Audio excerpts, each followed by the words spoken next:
Welcome to Oddball History, dipshits. A boom, boom, boom, boom. How? I don't know. How? Our heart's in it. We're committed to it. I don't know. Am I committed to it? I don't know. Okay. I waffle back and forth. I go back and forth as well, but here we are, I guess. Here we are. Another episode of Oddball History. We're in an unhappy marriage with our episode with opener. our stupid thing we did one time and stuck with. Yep. So here we are today. We're doing funny Olympic stories to do with the Olympics coming up here. The Paris 2024 games. Yeah. And a few of these came from Paris in 1924, actually. Yeah, there's been a lot of Paris Olympics. Yeah. And a lot of zany things have happened at those Paris Olympics. Makes sense, like the Brazil one they did, where they had to build like stadiums in the middle of the jungle that have now gone into disrepair. And it doesn't make sense if you don't have the infrastructure. Which is weird. Like, that never happens with Olympics or World Cups. Yeah. But hey, before we get started, I wanted to do the comments of the last episode. Our favorites, our best positive, our best negative comments. Your favorites. Yeah, the last one, Scott didn't. That guy just called Scott creepy, and that was rude of him. So, not saying he didn't have a point, but you don't have to say it. Come on, man, leave him alone. So we had the clip about the piggy, like babies being attacked by pigs all the time. Oh yeah. The France and France versus babies. Saturn's lover XX on Instagram said no babysitters, so I'm sure infants were just carried around fields and stuff in baskets or whatever. And then she goes, like a piggy snack system, LMFAO. I just enjoyed piggy snack system. Yeah, that is fantastic. And that's a good point. Yeah, just a lot of unattended babies and pigs licking their lips. It's just chomping at the bit to get at those babies. That's a bag of Famous Amos to those guys. A slightly open bag of... And what happened? Saturn's lover XX decided to take a trip down memory lane, saw another clip where Scott said, unlike Mary Poppins, you can't ride tortoises. Oh, yeah. If you're going to ride turtles, they have to be cartoon turtles. And she said in all caps, if you were a small child, you can ride a large tortoise. Which again, I love that comment. That's my favorite. That was that's legendary because that is true. It made me caps, go. It needed to be in all caps to be said. Yep. And then we have some negative ones. We posted a Trump clip on YouTube. Which we talked about it beforehand. Not like any kind of stronghold of right-leaning trolls on YouTube. I was like, it was a funny thing. I'm going to post it. And I was like, I'm sure we'll get comments or something. And we did. And then someone called us, look at these skinny, bearded, feminine simps. They'll be crying come Friday. Friday was the day after the debate. Which I appreciated that I don't get called skinny very often. So that was... Yeah, that is nice. I have lost like 30 pounds this year, and I feel pretty good about it. So. And I've been doing a lot of night snacking, so I appreciate that too. I'm coming down. He's coming up. We're going to meet in the middle. Yeah, I think he loves us. I think you're right. And I think he hates Donald Trump. Yeah, that's true. He likes the other fella, Sleepy Joe. Is that what he calls him? Sleepy Joe. Oh, we're all We are. That was a wild... It's why we have to keep looking back into history to distract ourselves from... the man currently in charge. Do the show. It might be dead. He currently... Nobody knows. Yeah. Nobody knows. It's fine. He could be. Head in the sand, folks. Head in the sand. Just bury your head in the sand and wait for your prom. One of my favorite ones was in the 1924 Paris Olympics. Sidney Hines won the free rifle gold, scoring a perfect 50 points. The only twist in this was he was actually shot during the competition. Yeah. A Belgian rifleman dropped his gun, discharged it, and shot Sidney Hines. At the beginning of the competition, he still went on to shoot a perfect score. That's right. A Belgian arguing with a referee knocked his rifle over and shot this guy in the foot. And he still won the gold. And he went on to become a general, a brigadier general in World War II. Yeah, he was a really impressive guy. Yeah. That guy, I kind of went down a rabbit hole of reading about him. he saved the German town of Aalen. And it's a story. It's hard to get. I used my phone's translate thing on German Wikipedia for this. But what happened was they rolled up to Aalen and they were about to annihilate it. Yeah. And then this doctor who was kind of in charge of all the dying and injured people in Aalen, which was all that was there, contacted Sidney Hines and was like, hey man, there's not any Nazi command here. Like, it's just dying people. In the name of God and in the name of mercy, please don't attack us. And Sidney Hines was like, yeah, Nazis wouldn't use the word mercy. So we'll spare them. And they spared them. And now the park across the street from the train station in Aalen is named Sidney Hines Park. Nice. Thank and you, it Sydney. all started with getting shot by a Belgian. Yeah. This is one of those. They started all the wars. Yeah. You know, I like to think that the Belgian had a good point that he was making to the referee. You know, you'd hope it wouldn't be one of those that he fucked up and then he was just yelling at the referee to kind of make a show for the crowd of like, I'm not bad. Something outside of my control has happened here. And then shoot the guy. I think it would feel better to shoot a guy if you had a legitimate complaint. Yeah, for sure. At the time you shot him. Yeah. Accidentally. I've run on a lot of gunshot victims, and they're all minding their own business. Oh, man. That is the universal story of a man that's just been shot, is didn't see him, don't know who it was, minding my own business. We're like, okay, sir. All right. Well, let's go ahead and take you to the hospital. Fair enough. But we had a kid the other day, he got shot. Or he was. Has anyone ever done the I fell on a bullet line? I fell on it 3 times. 3 times. Hey, don't mind me now. He got shot, and then he was just talking to me. He got shot like 4 hours prior. We weren't the reason we were there. Or he wasn't the reason we were at this call. He just kind of walked up, still in a gown, and like, hey, do y'all have any like dressing for this? And he like pulls up his shirt, and he just has 2 bullet holes. Jesus. And I was just like, sir, did you go to the hospital? And he was like, yeah. And I was like, did they tell you to leave? Or did you just leave on your own? And he was like, no, they told me to leave. And so I like patched it up for it, cleaned it and patched it. And I was like, show me the discharge paperwork. Because like, you just have 2 bullet holes. And they were like, oh no, they said it didn't hit anything. And it's probably fine. Probably fine. Do you have Band-Aids? So I was like, should you stitch these? Do you have Band-Aids at the house? I feel like they should be stitched at least. Just had 2 Probably. holes. I was like, okay, well. Probably. Do you have any old couch cushions that you could take the stuffing out of and jam it up in there? It's my medical advice. This is the hospital. This is a very bad hospital. It's a very bad hospital. I was like, I feel like more should have been done, but. It is not. Yeah. Who am I to judge? Here's, speaking of sad things, the slowest 5,000 meter ever. Oh, I loved this story. This is another rabbit hole I went down. Yeah, there is Baby Doc, Baby Doc Duvalier of Haiti, the dictator Haitian of Haiti. dictator. Mm-hmm.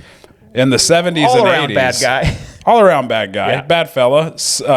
Number 6 on the list of heads of state who have embezzled the most money from their country. I read on Wikipedia. That's a small country, too. And didn't know that was a list. Yeah. It is a small country. That's what's so impressive. That's impressive. Yeah. If it was like per capita embezzling, yeah, he's moving up that list. It's like Luka getting Slovenia to the Olympics. It's like, it doesn't sound as impressive, but then it's 2 million people, you know? Yeah. That's the level of embezzlement This Baby guy Doc was on. But Baby Doc's funniest move for sure was the one we're going to be talking about. Yeah. He assembled teams of Olympians just of his friends, just of dudes he knew. So this guy was actually a runner, but was a personal friend.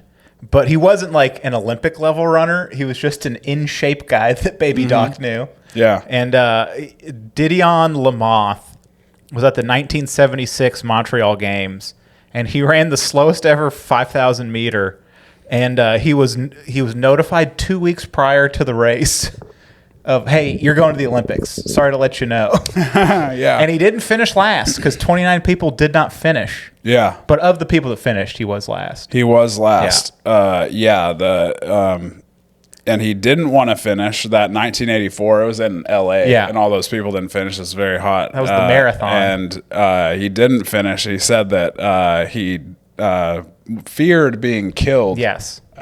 What everyone kind of assumed, I'm sure. Yeah. But said it out loud years later that was why he finished that marathon, was because he was pretty sure his pal Baby Doc was going to kill Murder him, yeah. if he didn't. Which, if you've ever needed the encouragement to run a marathon, just find a fella willing to kill you if you don't finish. Yeah, and you'd be shocked what you can accomplish. That's so true. And this whole group, it was like a whole thing in the 70s and 80s, these bad Haitian Olympic teams. There was another guy named Charles Olmeus. He did the 10,000 meter, I think in 76 was his year. He finished the 10,000 meter in 42 minutes, 8.5 minutes behind the next worst guy. They spent the last 6 minutes of his run, the race officials, hurriedly arguing over whether he should be allowed to finish the race. And in the time that they were arguing, he finished.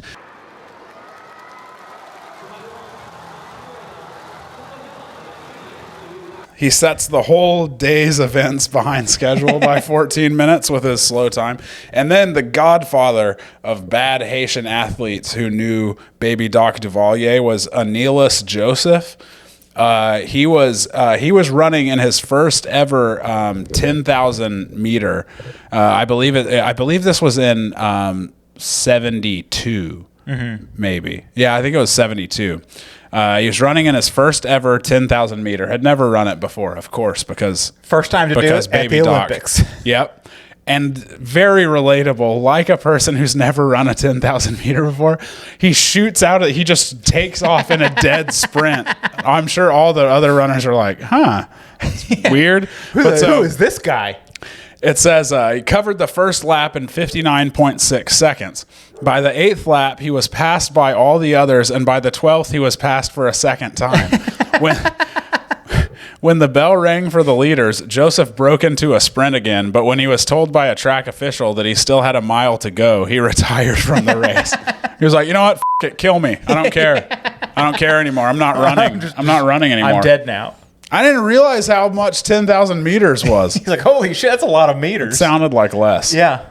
That's hilarious, of just getting excited and being like, dude, I might win this thing. Yeah, like, I am killing out. I have an hour to go. Like, oh my God. No. Yeah. It is funny that these times, when you break them down, they're like 7-8 minute miles, which is respectable for like me. Mm-hmm. If like just a hobbyist was liked running and would do 7-minute miles, like 6 in a row, that's an impressive feat. Mm-hmm. You're out there doing it. But at the Olympic level, it's not covering it. Not doing it. The whole thing with Olympics is it's supposed to be excellence, not just like, not bad for a guy in your shape. Me and Baby Doc agree on a couple things. One of them being my Olympics should be run as jury duty. I think that adds a different level where like America, Russia, China, we all spend a lot of resources like training these athletes. We have the free time to have like major athletics, and there's other industrial countries. We're just the bigger ones. But I want the Olympics to be run like jury duty, where there's, you need 500 athletes. You just pick a random 3,000 Americans into a room. And from that 3,000, you then have to field your Olympic team. And you got to make it positive. Like, you don't pay taxes until the next Olympics. I love this idea. I think that's the real test of like what a country's got. Yeah. It's not like your top 0.1%. I want to see what the middle of the pack's doing. Yeah, and on our Olympics, there's a hot body contest, too. Hell yeah. Bringing in the fellas. Yeah. We're going to save the Olympics. I mean, not the Olympics. These are our thing. I would love that as just like I love that selecting idea. The players of just being like, okay, like this guy's actually, we actually got a track guy that's fast. And the actual athletes have to coach the normies. The actual professionals. And they have to watch them and just be like, oh no. Have you ever seen the Foxcatcher documentary about Team Foxcatcher? Yeah. The DuPont guy who had the wrestling team and then killed one of them. And then he'd like wrestle with them. And he would wrestle with them. And he would have like, he would do wrestling matches for himself. And there are like old guy like wrestling leagues and stuff that you can get in. So he was being coached by these guys that he was paying to be on his team, the best wrestlers in America and among the best in the world. And it's so funny to watch in that documentary. They have footage of him, and he sucks so bad. Like, he's terrible. He's a decrepit old man, you know? He can't do any. Like, he just wants young dudes touching on him. Sickly rich boy, grown old, you know? And he's just terrible. He can't move his body well. And he has these wrestlers, and they're just like, all right, well, okay. And they can't, they can't be like, you dumb son of a bitch. They can't really lay into him, but they're just like, there's always next match. Dude. There's always next match, big guy. You're doing great. We believe in you. And then so eventually he just starts paying all-time greats to wrestle him and take dives. Yeah. I forgot about that part of the documentary. I really liked that. I always wonder what the gratification of that is. Where it's like, is it for it's obviously as like a marketing, outward appearance. You want people to say that you did this thing. But if you paid the guy to take a dive, like you're not getting money it's not like you won a championship. Well, actually, that was one of all the people in the documentary, all the Team Foxcatcher guys said that was one of their first indications that he was crazy as hell because all this was being set up very out in the open. They were giving these guys that were losing to him money just in the gym. Like, they would just give him a bag of money. They weren't like hiding it really. But all of them were like, yeah. And he really seemed to think like he was winning these matches. It wasn't like he was in on it. It was like they were humoring a child. Yeah. Kind of. What a crazy thing of just a murderous, insane 90-year-old rich boy. Yeah. It is. It's one of the craziest stories ever. I mean, that's one of the first true crime documentaries that was really like, holy shit. One of the ones like the Jinx, where it's just, there's a lot of true crime stuff, but to have just such a weird confluence of events, where you're like, this is creepy. And why did no one say this was creepy? I hate to say it, but Robert Durst is so funny. Like, he is very funny. It's like, hi. It's Bob. It's Bob. It's Bob. He's calling he's a horrible murderer, and we all hate, he belongs in hell, but he's, hi. Hi, everyone. Sorry, I killed that lady. I murder people. Does the judge crack a smile? Just like, Bob, you stop are such a card. You. Hey, cut the malarkey, but you're a card. I do not like the things you did, but I love the way you talk about them. That is so fun. Remember in the end when they were like, what the prosecutor's like, why would anyone believe anything you have to say at this point? He goes, because it's mostly the truth. Yeah, I lied a little. Like, come on. I'm trying to get out of trouble. Dude, we could do a whole episode just on the Jinx. Like, funny, like crazy parts, like, run down. That would be funny, the Jinx, but only the hilarious parts. Yeah. The funniest parts of a chilling, but also really funny true crime. I think that's why it has to be why it did so well. It's like a mix of the horrible true crime shit, but you get that with so many stories. The grisly, like, dismemberment and things, and then it's this weird, frail Mr. Burns. You're kind of captivated by him. He's like manipulative and oddly charming at times. But very strange. I think maybe it's charming because he does seem so frail, and he seems so like, you think you would never be duped. You know what I mean? Like, you're like, I would never. He's not. People talk about how cunning he is, but in all the, like, he's not very cunning. Very good. I guess it's just he's giving people a lot of money. That feels like 90%. I think that could be it. Yeah. Like the juror of the first murder he got off. All the jurors in the documentary just end up like living with him and call me crazy, but I still believe him. Like, sir, you're driving a Mercedes here. You're not a rich man. He's like, oh, Bob got it for me. Like, it was unrelated to him getting off of murder thing. Mm-hmm. But don't worry.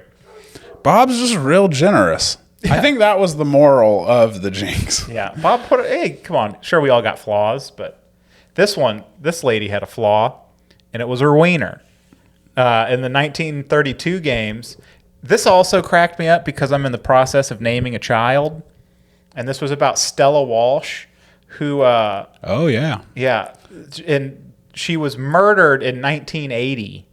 And Yeah. when they autopsied her body, they In went, an armed robbery. "Pardon me? There's male genitals here." Yeah, she had The what's thing it where like called? both male and female Mosaicism. Yeah. Yeah. So it was like not. Yeah, she didn't have like working, I think, male genitals, but she had some male genitalia. Yeah. But yeah, they find this out in 1980, years after when was her big Olympics? 1932. 1932. She won the 100-meter. But Kicked fucking ass. She was a wreck hero. shop. I mean, she was like the an icon in the U.S. and Poland. She was Yeah. a huge star in Poland But and supported her Polish nickname- sports. her nickname, granted it's the 1930s and 40s, it was Stella the Fella Walsh. That's right. It's right there. I'm going through naming a kid, And you here's- what an odd to name someone Stella that would have this birth defect Yeah. and then be called Stella the Fella. I wonder if, fella was a known, do you think the Poles knew about that over in Poland? Do you think Yeah. they had that rhyme? Yeah, they just walked her right into it. But you can't know before the kid comes out. Like, Yeah, it's true. you think you're not gonna make an audible because of And in an ironic twist, do you remember the part when she was defeated in the next Olympics? Helen Stevens, I think an American Helen Stevens, Yeah. beat her, and then the Poles accused Helen Stevens of being a man. So just doubling down. yeah. If you were a fast lady before 1996, That is so true. They accuse you of being a man. I don't think. Think there was a single runner probably who didn't get that shit Yeah. thrown at him at some point. so progress, everybody. So- We're making progress. Progress. Yeah, the Stella one made me just kind of sad that she was murdered. Like she seemed like a really sweet lady. Yeah. She was out buying like. I think it was stuff to make like a big banner for some visiting Polish athletes Yeah. when she was killed. Terrible. I was like, "Aw, this is a sweet old lady. Yeah. I liked the Haitian one because we didn't know any of the people who died in that. It's like an When event you get to know far away. the character and Yeah. then they die, then it's worse. Yeah. I just thought Stella the Fella was funny. Stella the fella, That's all I thought. it's brutal. She's a sweet lady, though. She's a great Yeah. lady. Stella Walsh, shout out. What else do we have? Oh, The cycling. love the cycling. Yeah, the 1912 Stockholm Olympic cycling race. All right, Yep. there was almost. I read this on a bicycling magazine website. They were aghast. There was almost no cycling in this Olympics. Yeah. What happened was they demolished their only velodrome in Yeah. the lead up. That's where you race bikes. I double checked it on the internet. Yeah. Which you don't think many places don't have a dedicated velodrome, you know? Yeah. You It have, was an much. you have an interskate around you can retrofit maybe, but not everywhere. Oh yeah. Yeah. Ours was Josie Skateland. Ooh.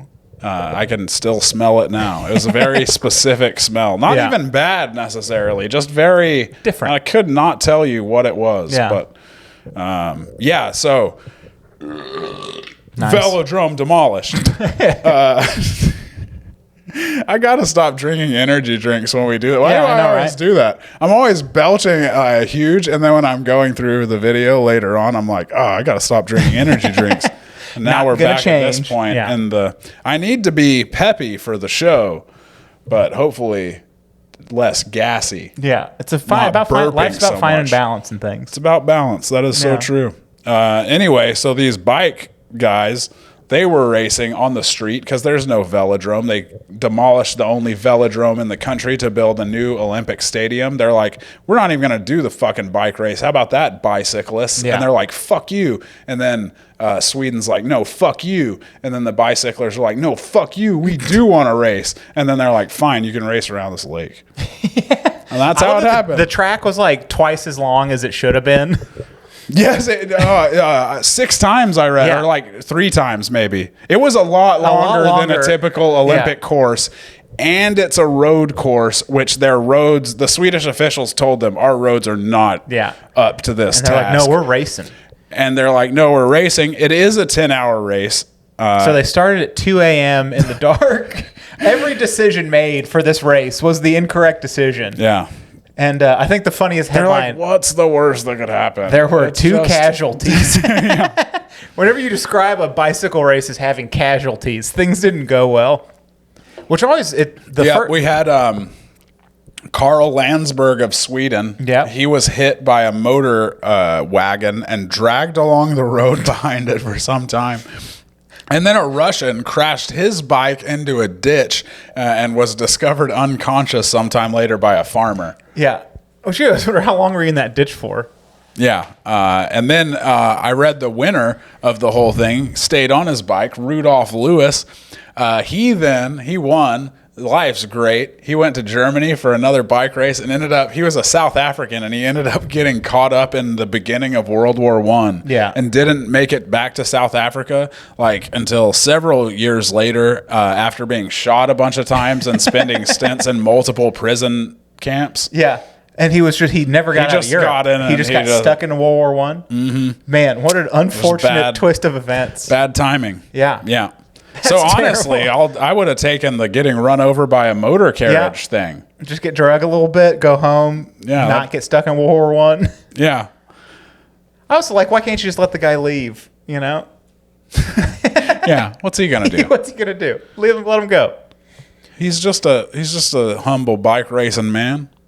Another funny one was the 1900 Olympics. It was the one and only time in the Olympics they had live animals as targets. Yeah. Rather than doing clay pigeon shooting, they did just pigeon shooting. Very early 20th century decision. Yeah. They're like, this is the 1900 Paris Olympics, the fanciest goddamn Olympics that have ever Olympicked. We can't have clay pigeons like every other shithead Olympic city. Yeah. We got to have real pigeons. It'll be fine. Nobody will hate it. And just the raining dead pigeons was off-putting to the bystanders. Yeah. They so they never did it again. 300 pigeons were killed that day. A staggering number when you think about it. I'm just imagining the 3 guys in charge of pigeon wrangling just dumping buckets of live pigeons into different areas. Like, we need more pigeons. They're using snow shovels. It's very disturbing. They got one of those golf course guys just picking up dead pigeons out there. There's a oh man, that's quite a visual. Good eating, squaw. That's right. Sure, they fed the locals. You know, you would hope so. I don't know, but they. Leon de London of Belgium won in the end. He shot 21 birds. And then France's Maurice Faure was second with 20. And then 2 Americans finished third. They had 18 each. Everyone's horrified by the man-made lake of pigeon blood. There was an American sports historian who said of it, the idea to use live birds for the pigeon shooting turned out to be a rather unpleasant choice, he said. Maimed birds were writhing on the ground, blood and feathers were swirling in the air, and women with parasols were weeping in the chairs set up nearby. But that's my favorite detail, the women weeping. It's not a good Olympic event if women with parasols are weeping nearby. I go dove hunting most years. It's not that off-putting, you know? I think my wife would understand. You think these Parisians were overreacting, is what you're saying. Just weeping at this, all right, guys, the massacre of these pigeons. Get over it. It's 1900. Yeah, come on You're going to see 5 worse things than this before lunch. Today, yeah. Do you have any more funny Olympic things you want to cover?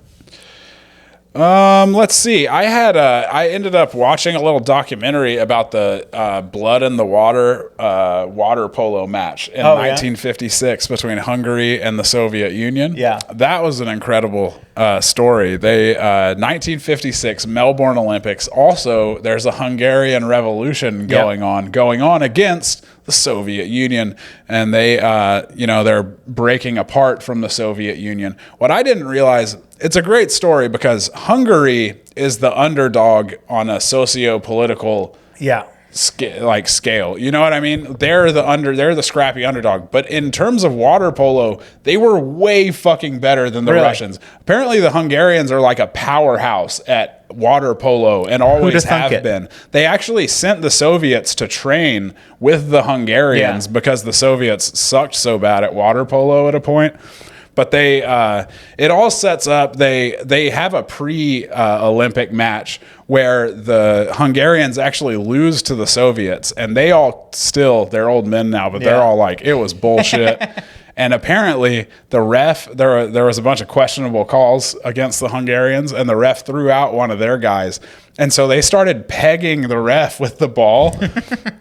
And then after the match, there was a big brawl in the locker room between the two teams. They got out of the pool and went back to the locker room and started fighting more. So that all sets up this Olympic matchup. Like the revolution is ongoing. They've been in the mountains. They don't really know what's going on in the revolution other than they're fighting Russia. And they go in. The Hungarians all say like that their whole game plan was to insult the Russians and to make them mad, which is hilarious. You can hear like the old men, one of the old guys. He's probably laughing his ass off. He goes, I'm saying you're a loser. Your mother's a loser. Remember him saying that? Everyone you know is a loser. Yeah. And so they burn, Hans. So they're really giving them the business, the Russians, and they end up. It's apparently they're just beating the shit out of each other in the water the whole time, and then toward the end, this guy Ervin Zador, who's kind of the star of the Hungarian team, gets straight up just cracked in the eye by one of the Russians. And his eye gets split open real big, and they pull him out of the water, and there's a famous picture of him walking out of the arena with this big gash in his eye. And after that, everyone is against this. So everyone's rooting for Hungary, of course, because they're the underdog. And after that, the crowd was... they hopped over barricades and they were screaming at the Russians in the pool. They were like, fuck you. And to the point that the ref called the match and they had to have cops come in and like cordon off like a little place so the Russians could get out of the pool and out of the arena. But Hungarians won 4-0. Hell yeah. That always makes you wonder if like Ukraine in the European Cup right now, of like how often have countries at war competed in sports events while they're at war? Yeah. It's got to be tense. I'd watch every documentary about them. Send them our way. It was really good. My favorite line, I think, in the whole documentary was this guy, Ervin Zador, the guy I just mentioned, the guy who got cracked in the eye. And he actually couldn't play in the gold medal game. They still won the gold medal. Thank God, us Hungarian water polo heads. I mean, we would have killed ourselves if they had dropped that. But anyway, the guy, Ervin Zador, they're all talking about how they don't hold any grudge to the Soviets. Like the Soviets, the way they played that day and stuff. And they were like, the old guy Irvin, he goes, I know when people want me to say they were barbarians, and maybe they were barbarians in other ways, but they weren't barbarians in the game. I love that so much. They are barbarians, but they were gentlemen this one time. Killed my grandma. Makes you think. Mad about that. Good sports, though. Yeah. And that was the blood in the water match. Yeah. Hell yeah. There's been a lot of Olympic Games.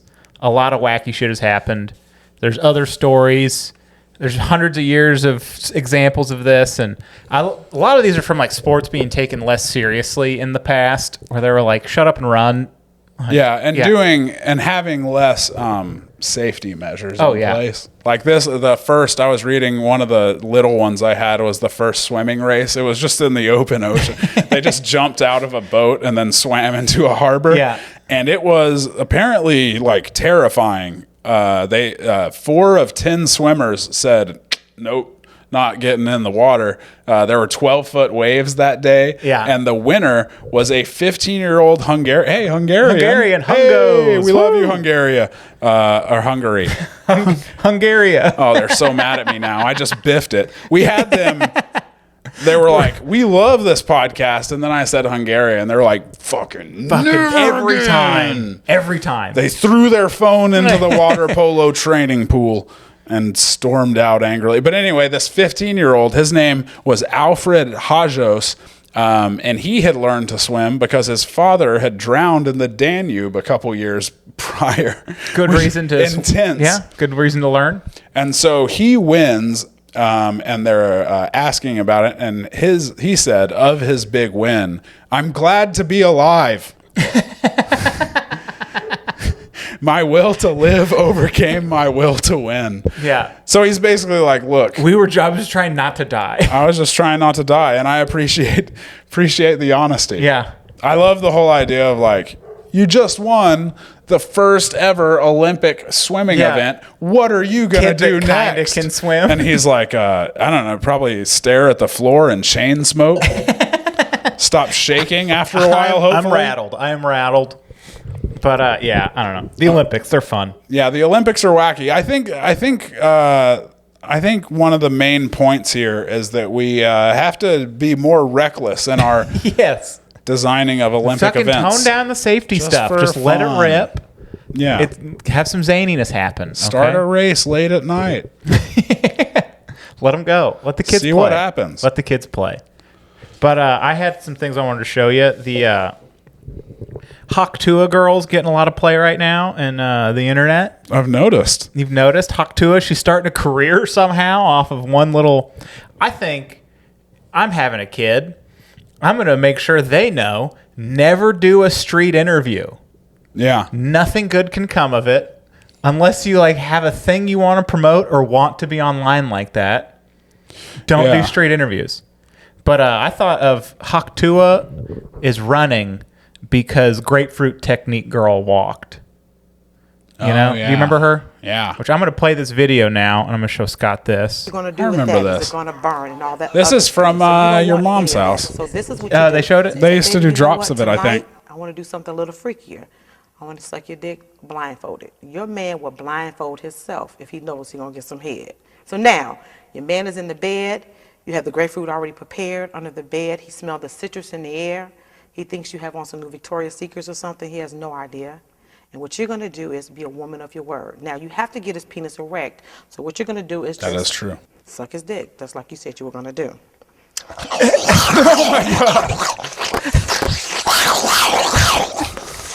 Holy shit, dude. That is never not funny to me.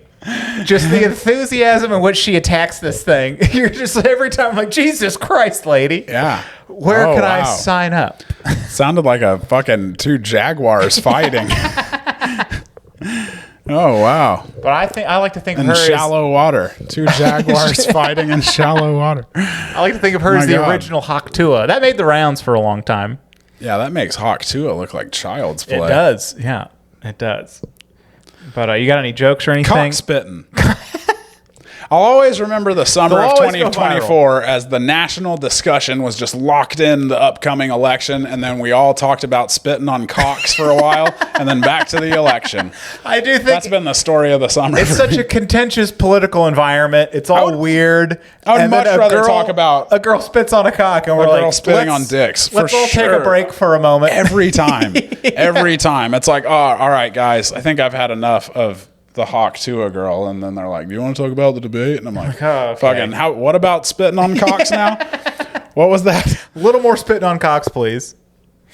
But yeah, do you have any jokes? or She's anything? the star of our lives. She's gonna fizzle soon. she is, She did like the she one of the, has it. Gotta give him that Hawk Tua and spit on that thing. You get me? Once you're like, you just got to get in the mix of the influencer. You just got to Yeah. get in, and then that's just your job. It is just your job to be famous then. Like all the Love Island kids, that's what they want to always do. comes back to Love They Island. want to just, well, my bit, I've been thinking about it because I was thinking about how my new life's dream is to be a like a Netflix dating show host. Okay. I've decided that is the best job of all time. Yeah. It's amazing. You work very little. You walk in Very little prep. for like 5 minutes every couple episodes. First of all, you walk in looking better than you've ever looked in Yeah. your life. You're always glammed the fuck up. Hell yeah. All right. You gotta be. You walk in, you get greeted so warmly by all these hot buffoons, even though Hot buffoons. you know what? And they treat you. They're very warm to you because they haven't put together yet that when you're there, bad things happen to them. They still haven't made the connection. It's pretty. Yeah, it's like a mouse. So they getting electrocuted. Yeah. It takes towards the end of the season for them to Yes. start connecting the dots. So they're like so happy to see you, and it feels nice, but at the same time, it almost makes you feel bad because Yeah. you're like, you guys still don't get it, you know. And then you're like, all right, time to eliminate somebody. Let's all gather around the fire pit for you guys to hurt each other's feelings. And they're all like, oh my God, no, they freak out. It's my favorite part of Love Island. I've talked about it before. Someone's eliminated as part of the game, like every episode, and it blindsides them every time. They're never ready for it. They react every time like Charlton Heston in Planet of the Apes when he learns that Planet of the Apes is Earth. They can't. Damn you! They can't accept it. They hate it, so they reject it. But it's just part of the show. Yeah. And then they eliminate somebody. They say all the mean things about each other, which you don't. You can kind of just stir the pot. You just Yeah, of course. You just kind of throw on some oil on that fire every once in a while. You don't got to do anything. You just kind of stand in the corner. And they're like, you're Hey, like, Becky's really looking at Chris a lot lately. You thought about that? yeah. You're like, Rachel, what do you think about Erica calling you a liar? And then you just stir shit up Yeah, like oh, yeah. that. And then they get done. Everyone's mad. And you're like, whoa, that sucks. Bet a lot of you have bad feelings toward each other, feel really betrayed. I'm going to see myself out. Here's some And then alcohol. That's the entire job. Yeah. And then I ran this out at Backdoor last week, but as like kind of part of the whole dating game thing. Yeah. What do you think about this for a potential reality dating competition show? It's called Hot Rodney Dangerfield Island. All right. We get 20 single guys, beefcakes, all of them. Are they all right? actual beefcakes? They're real beefcakes. Okay, beefcakes. Vying for the love of one woman. And the woman only speaks in Rodney Dangerfield jokes.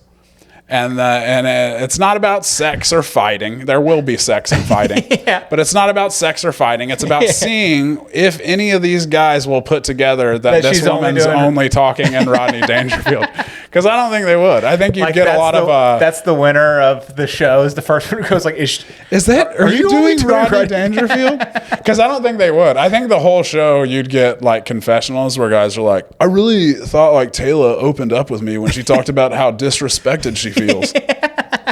You know?